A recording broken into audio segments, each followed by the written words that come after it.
Pero sir, ito nga po, yung ating mga kababayan kung inyo pong mamarapatin kanina kasi sir, narinig po natin sa message po ni VP Sara na sinabi niya na kung maaari ay ipagdasal din po natin yung ating mga kababayan na naiipit sa gulo sa Middle East. At ayon sa mga ulat po, siguro may mga humigit kumulang 3,000. Ito nga po yung last na news report po namin dito na mga kababayan natin ng mga OFWs galing Middle East ang minabuti na lang at pinili nila na umuwi na lang dito sa bansa kaysa naman maipit sa gulo doon. Ano po ba, meron po bang mga programa, meron po bang mga nakalatag po at o meron po kayong mga pinag-uusapan, pinaplano po na tulong na kahit maliit man lang po na pangkabuhayan o di naman po kaya ay kung ano man po ang maaari nating maiabot po dito sa mga kababayan po natin galing po sa Middle East? Opo. Bukod po dun sa ating mga pinaghahandaan ng mga food items, ito po ay panandalian lamang. Alam po natin yan. Kaya doon po sa mga nauna pang naming programa na protocol na umupo po bilang Vice Presidente si Vice President Inday Sara, nandyan po yung ating Magnegosyo Taday. Ito po ay isang programa ng ating Vice President para magbigay puhunan o panimula sa ating mga kababayan na gustong magtayo ng maliit na negosyo na kung saan tutulungan namin sila na makapagsimula kung ano man ang kanilang naiisip na negosyo sa pagbibigay po ng puhunan para nang sa ganon, kung ano man yung kailangan nila pang araw-araw, kahit paano ito ay makatulong. Ito po ay pwede sa individual at pwede rin sa grupo. Kaya po, ano man ang naiisip nila na kung pwede nilang pagsimulan bilang kapalit doong kawalan ng kanilang hanap buhay dahil sa nangyayaring sitwasyon po sa gitnang silangan, ay pwede po silang makipag-ugnayan sa Office of the Vice President. Pwede po sa website din or tawagan po ninyo kami para makapagbigay po kami sa inyo ng impormasyon, matugunan, kung ano man yung kailangan nyo, kung anong negosyo po ang gusto ninyong simulan sa pamamagitan po ng programang Magnegosyo Taday. Ayun. So, open po yan sa lalo na higit sa mga OFW na biglang napauwi, ang problema walang naipon, walang pagsisimulan, pero kung willing po sila na magsimula sa kahit maliit na negosyo, sagot dyan yung Magnegosyo Taday ng OBP. Opo. Hindi lang po ito sa kababayan nating mga naapektuhan ng krisis. Open po ito sa lahat po ng kababayan natin na gusto pong magsimula ng isang maliit na negosyo para nang sa ganun matugunan, matulungan nila ang kanilang sarili. Ito po naman ay hindi basta-basta lang programa na maibigay sa ating mga kababayan. Meron po tayong tinatawag ditong sustainability. Binabantayan po natin sila na kung ang negosyo ay umuunlad, mas maganda. Pero kung halimbawa ang negosyo na itinayo nila sa pamamagitan ng ating programa, medyo nawawala ng giya o direksyon, inaalalayan po ito ulit ng OVP para nang sa ganun maibalik sa tamang direksyon para mapaasenso po natin yung ating ibinigay sa kanilang puhunan. So, at least hindi naiiwanan, nagagabayan. So hindi basta nabigay ka lang ng puhunan, kasama ba dyan training, marketing, siguro pati accounting tinatuturuan natin para bookkeeping, kasama po 'yon.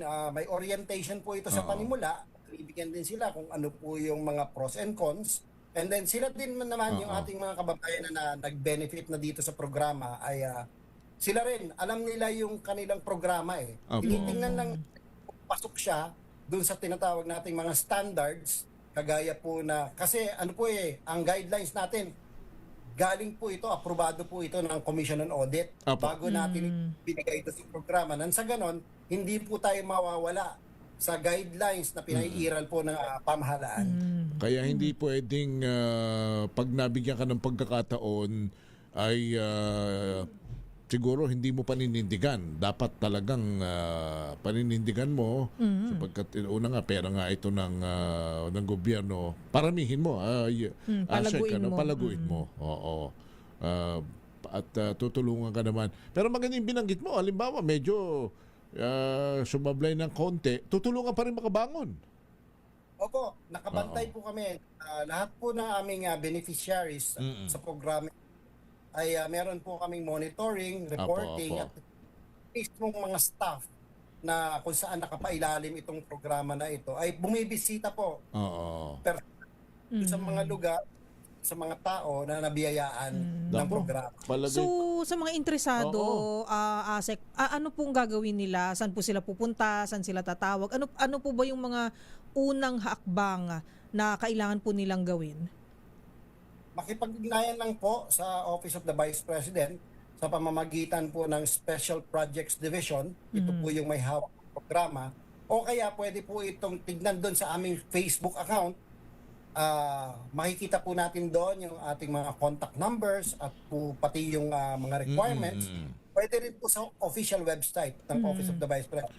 Opo. Makikita po nila kahit po sinong staff ng Office of the Vice President, pwede po nilang pagtanungan Opo, opo. para namin sa kanila yung programa. Kanya lang, may mga babala rin tayo, Ashek, kasi minsan may mga baka mag-text sa inyo, baka magpakilala sa inyo na, ako i-konektado sa OBP, kilala ko si Garine, kilala ko si ganito, meron akong contact. Naku, scammer pala. Tutulungan kita, ililink kita, magbigay ka lang ng ganitong amount. Ashek, wala tayong gano'n, tama ho ba?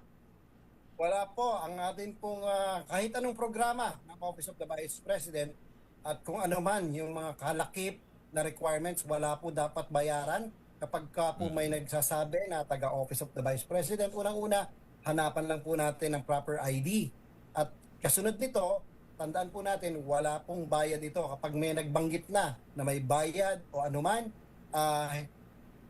fake na po yan. At saka hindi naman po lumapit sa ibang tao para magpatulong sa Office of the Vice President kung ano man yung programa.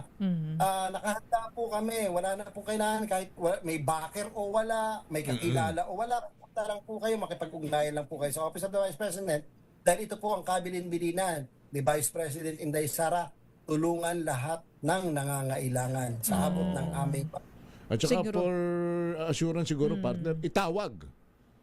Sa inyo, yung ganitong tao, kung kilala ninyo, kung meron kayong staff na ganito, para at least, sigurado, na hindi maloloko. Ganda po nung inyong nabanggit, Sir Henry. May verify lang po yung pangalan ng tao. Tawag sa amin, madali po nating malalaman kung ito ay legit. Mm-mm. Mm.